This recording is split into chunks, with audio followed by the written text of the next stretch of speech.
Sobrang nakakapagod, no? Wala kaya tambay kinakain bukas. Totoo ka lang. Anong oras kaya pwede? G, Sabado naman bukas. May lingguhang pagsusulit nga pala tayo. Dala kayo ng LM. Guess lang.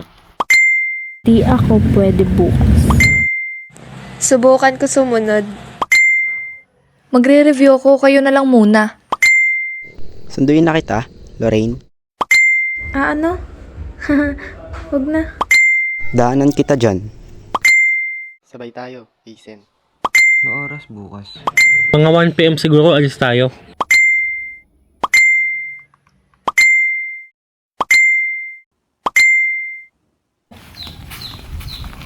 Kumusta mga te? Uy, saan na kasi naisip? Tagal nila 1 PM ka mong sapat. Chat mo kaya no? Hindi ka nasagot eh. Init talaga. Saan na kaya sila? Baka nasa biyahe na. 2 hours later. Dito na kami. Pagod na ako. Agad nyo ah. Tara na. Tara na. Dapat pinagalan nyo pa.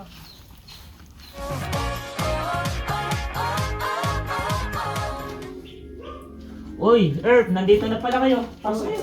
Pasukin mo kami. Siyempre, kaya nga kayo pinapapasok, diba? Tara na.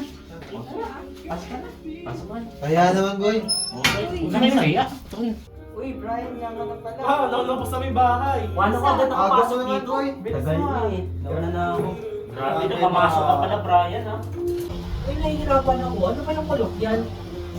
Ganito kasi yan. Yung kolokyan, nagbabawas ka ng mga letra.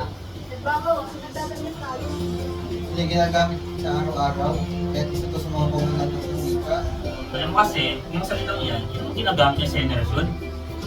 Bawa, yung sa akin, ay yung sa akin, ay yung sa akin. Yung sa iyo, yung sa iyo. So, tuha mo na. Oo. One eternity later. Let's clean up. Salamat, boy, ha? Tapos din. Salamat, Salamat. mga pre. Salamat, pre. sa pagpunta. Ingat ka sa amin ha. Salamat. Tingnan mo yung mga gamit mo dyan, baka may kulang. Hindi yan. nag-uwi si Santino, kita-kita tayo sa Monday. Thank you, boy. Salamat, pre. sa Monday, ha? Solid. Ingat kayo sa inyong paglisan. Hindi ako babalik dito. Sa Rappi, sa susunod ulit, pa-send pics. Totoo. Ayoko na pag di kayo sumipot agad. Ikaw talaga yung dinasipot agad eh. Basta, pag kolokyan, nagdadagdag o nagbabawas, di ba? Buti nakauwi agad kayo. Umoo kayo.